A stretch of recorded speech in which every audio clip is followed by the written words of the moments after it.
Might be able to tackle that. As far as the first, where do you go to join? We have meetings every Saturday. We start our meetings for the public. It's open to the public from 2 to 4, and it's located at 553 East 75th Street, which is right there by St. Lawrence. East side. Okay, it's a place called the Love Foundation. Okay. Another way to join is to call the hotline. Is it okay if I say the hotline? Yes, yes, sir. 773-469-7866.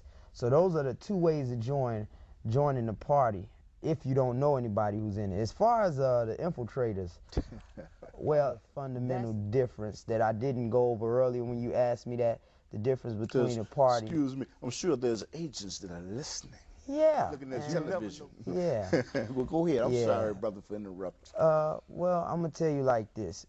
In the 60s, there were small attempts to set up a counter spy, to counter the spies that infiltrate the party. It was an attempt to do it, but it was small. It never really got off the ground. Well, now the party has, that's why I'm Minister of Intelligence. So, I mean, the party, we have, you know, we have knowledge on that. I'm not going to get too deep into that. I'm not going to get too deep into that. But I'll just say the spies that's in there, you know, they will be found out if they not haven't already been found out, you know. One of the best weapons, Ho Chi Minh said, one of the best weapons can be a spy that doesn't know that you know he's a spy. Because I think what I read is, I mean, Hoover used to be, he sent people into different black organizations to disrupt black organizations. Like Uncle Tom's and Peckerwood. Go ahead, FX. This is to either one of you. The old Panther Party had, in the very least, communist socialist tendencies. What is the political philosophy of the new Black Panther Party and how it differs from the old? Well, as far as the communist socialism, I'm gonna be honest with you. With Huey P. Newton, P.P. upon the brother, Huey, when they started selling the Red Book, the quotations from Chairman Mao Zedong led the revolution in China, it was more of a fundraiser type of thing. The party was not a communist party. The Black Panther Party was not a communist party. We were not a socialist party. What the party believed in was something called revolutionary intercommunalism. Okay, Huey has studied many revolutions and revolutionary movements. Okay, but even Huey understood, hadn't studied with white left.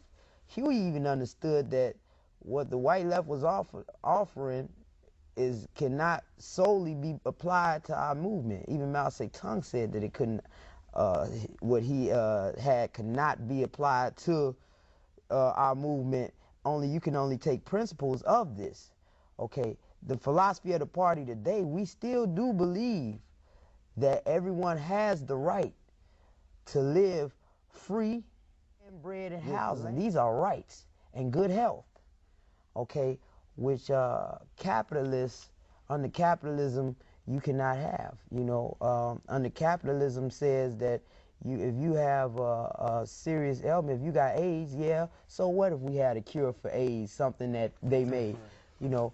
So what if we had a cure? We want you to die. You know, I believe it's a cure right now that the FDA doesn't want to approve, if I'm correct, because it only works for blacks and Asians. Okay. Oh yeah. Right. And so I guess they say that's not good enough. All of the people they can cure. Why? Because they don't want to cure us. Doctors, the whole medical profession, all of these things. Get into the workings of the ideology of the Black Panther Party. A lot of those critics that we have, they think that the Black Panther Party, the new Black Panther Party, we just a bunch of buffoons who don't have an understanding of political education. You had a white left recognizing our culture, which we did in the party in the past, all throughout our community, infiltrating our community. A lot of get government funding, and some are directly programs and operations by these different government agencies. The ideology of the party is, like I said, freedom, justice, and equality.